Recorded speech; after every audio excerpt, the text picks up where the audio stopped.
Hello friends, welcome to my class. चलिए आज हम पढ़ने वाले हैं नर्मदा नदी।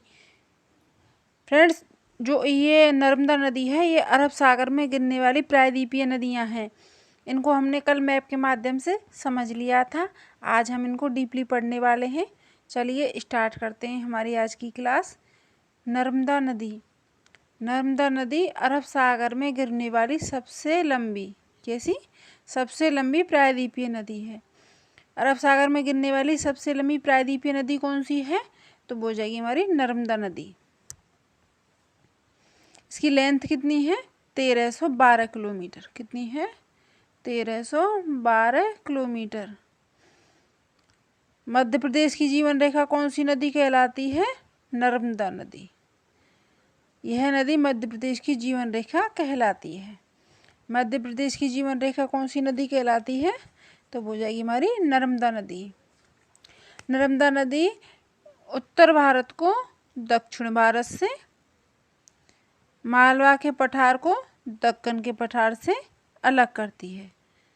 जो नर्मदा नदी है वो हमारी उत्तर भारत को दक्षिण भारत से, उत्तर भारत इधर से दक्षिण भारत इधर से, बीच में से इसको यहाँ होकर के मध्य प्रदेश से गुजर रही है। तो ये उत्तर भारत को दक्षिण भारत से अलग करती है, मालवा के पठार को दक्कन के पठार से अलग करती है। नर्मदा नदी अरब सागर में गिरने वाली सबसे लंबी प्रायद्वीपीय नदी है। अब क्वेश्चन आ जाए कि सबसे लंबी प्रायद्वीपीय नदी कौन सी है? वो जाएगी हमारी नर्मदा नदी। नर्मदा नदी की लेंथ कितनी है? 1312 किलोमीटर। मध्य प्रदेश की जीवन रेखा कौन सी नदी कहलाती है? नर्मदा नदी। उत्तर भारत को दक्षिण भारत से कौन अलग करती है? कौन सी नदी अलग करती है? नर्मदा नदी। मालवा के पठार को दक्कन के पठार से कौन सी नदी अलग करती है? तो वो जाएगी हमारी नर्मदा नदी।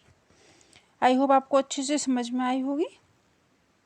आगे देखिए, नर्मदा नदी एक भ्रंशित नदी का उदाहरण है। कैसी नदी का? भ्रंशित नदी का उदाहरण है। यह नदी क्या बनाती है? एस्चुरी बनाती है। नर्मदा नदी एक भ्रंशित नदी का उदाहरण है और यह नदी एस्चुरी बनाती है। भ्रंशित नदी का उदाहरण कौन सी नदी है? वो जाएगा हमारा नर्मदा नदी। आगे देखिए, ताप्ती नदी। ताप्ती नदी को तारपा कहा जाता है। क्या कहा जाता है? तारपा। इसका प्राचीन नाम क्या था? दमनगंगा। दमनगंगा के नाम से कौन सी नदी जानी जाती है? ताप्ती नदी। ताप्ती नदी का दूसरा नाम क्या है? तारपा नदी। आगे देखिए, यह नदी भी भ्रंश घाटी में प्रवाहित होती है। कहाँ प्रवाहित होती है? भ्रंश घाटी से। और क्या बनाती है? एस्चुरी बनाती है। ये जो नदी है ये भी भ्रंश घाटी से प्रवाहित होती है और क्या बनाती है? एस्चुरी बनाती है। इसकी सहायक नदी कौन सी है? तो इसकी सहायक नदी हो जाएगी पूर्णा। पूर्णा नदी जो है वो इसकी सहायक नदी है। ताप्ती नदी को तारपा के नाम से जाना जाता है। इसका प्राचीन नाम क्या था? दमनगंगा। भ्रंश घाटी में प्रवाहित होने वाली यह दूसरी नदी है और क्या बनाती है? एस्चुरी बनाती है। आई होप आपको ताप्ती नदी अच्छे से समझ में आई होगी। आगे देखिए, माही नदी। जो माही नदी है ये कर्क रेखा को 2 बार काटती है। फ्रेंड्स, ये क्वेश्चन तो अधिकतर जो एग्जाम में देखने को मिल जाता है कि ऐसी कौन सी नदी है जो कि कर्क रेखा को 2 बार काटती है। ऐसी कौन सी नदी है जो कर्क रेखा को 2 बार काटती है? तो वो जाएगी हमारी माही नदी। आगे इसको डीपली और पढ़ेंगे। आगे देखिए, साबरमती नदी के किनारे अहमदाबाद शहर और गुजरात की राजधानी गांधीनगर स्थित है। जो साबरमती है, साबरमती नदी, इसके किनारे अहमदाबाद और गांधीनगर दोनों स्थित हैं। साबरमती नदी के किनारे कौन कौन से शहर स्थित हैं? तो वो जाएंगे हमारे गांधीनगर और अहमदाबाद।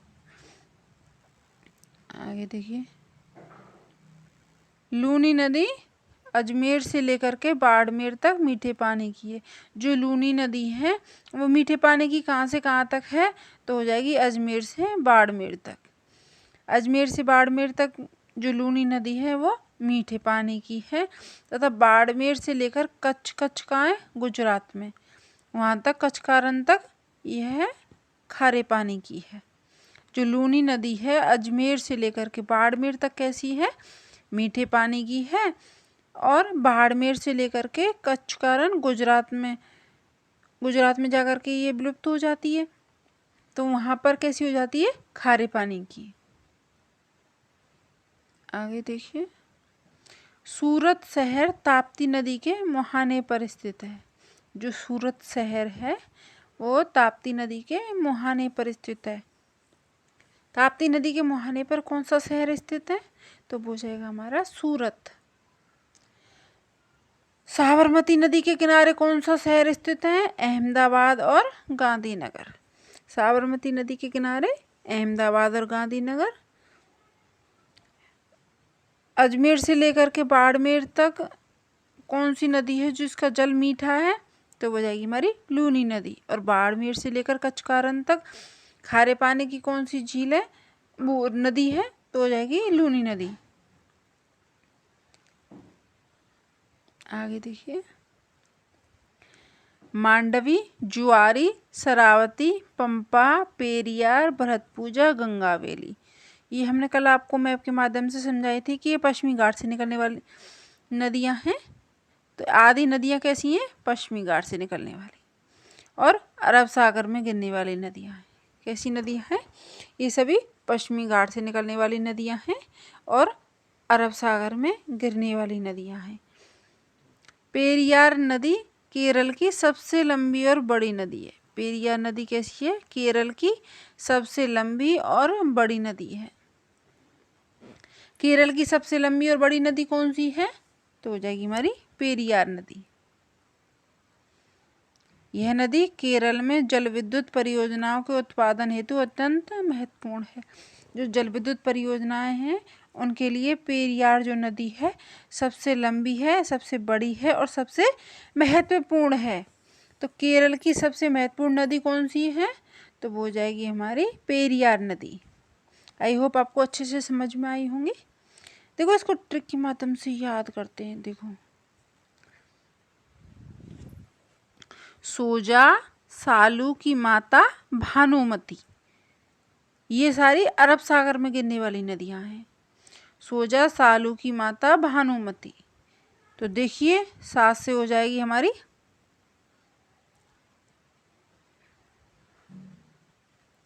साबरमती, जा से हो जाएगी जुआरी, सा से हो जाएगी शरावती, लू से हो जाएगी लूनी, माँ से हो जाएगी माही। आगे देखिए, ता से हो जाएगी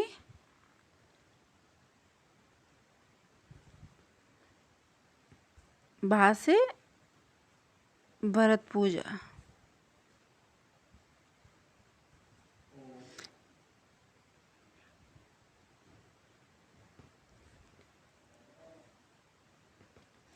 आगे देखिए,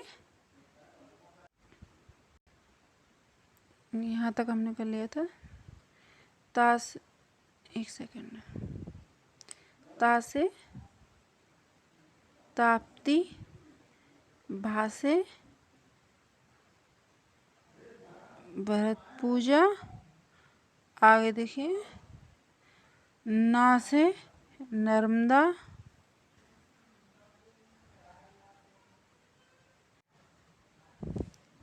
तो ये सारी जो नदियाँ थीं ये कैसी हैं, अरब सागर में गिरने वाली नदियाँ। इससे आसानी से आपको याद हो जाएगा। एक बार फिर से पुनः रिपीट करते हैं। सा से साबरमती, जा से ज्वारी, सा से शरावती, लू से लूनी, मा से माही, ता से ताप्ती, भा से भरत पूजा, नू से नर्मदा। तो ये सभी कैसी नदियां हैं? अरब सागर में गिरने वाली नदियां हैं। इससे आसानी से आपको याद भी हो जाएंगी। चलिए बहुउद्देशीय जो परियोजना है उनके बारे में डिस्कस करते हैं।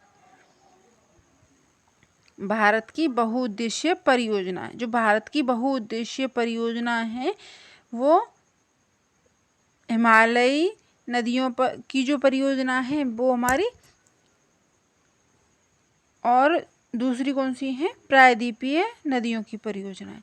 जो हिमालय नदियों की परियोजना कौन कौन सी थी? गंगा थी, ब्रह्मपुत्र थी, सिंधु थी। तो उनकी जो परियोजनाएं हैं उनको आज हम डिस्कस करेंगे। नेक्स्ट वीडियो में हम प्रायद्वीपीय नदियों के बारे में पढ़ने वाले हैं। जो हिमालय नदियों की जो परियोजना है उनमें सबसे पहले कौन सी है? सतलज नदी परियोजना। इसको ट्रिक के माध्यम से BSINK, BSINK, तो इसको बेशनिक के माध्यम से हम याद रख सकते हैं। बेशनिक मीन्स बी से भाखड़ा नागल परियोजना। ये कहाँ है? हिमाचल प्रदेश में, हिमाचल प्रदेश और पंजाब की भाखड़ा नागल परियोजना है। भाखड़ा नागल परियोजना कहाँ की है? हिमाचल प्रदेश और पंजाब की। एस से सरहिंद परियोजना, यह पंजाब की परियोजना है। आई से इंदिरा नहर या राजस्थान नहर के नाम से है, तो ये हो जाएगी हमारी राजस्थान परियोजना। एन से नाथपा झाकरी, ये कहाँ है? हिमाचल प्रदेश की परियोजना है। आगे के से कौल डैम परियोजना, ये हमारी हिमाचल प्रदेश की परियोजना है। तो फ्रेंड्स ये थी इनको हम डीपली पढ़ने वाले हैं नेक्स्ट वीडियो में। इनको हम बस इनके जो मेन नाम थे उनको आज पढ़ा है। अगली जो वीडियो होगी उसमें हम और इसको अच्छे से डीपली पढ़ने वाले हैं। तो आज की जो हमारी क्लास है हम यहीं पर समाप्त करते हैं। आई होप आपको अच्छे से समझ में आई होंगी। Thanks for watching this class. Thank you.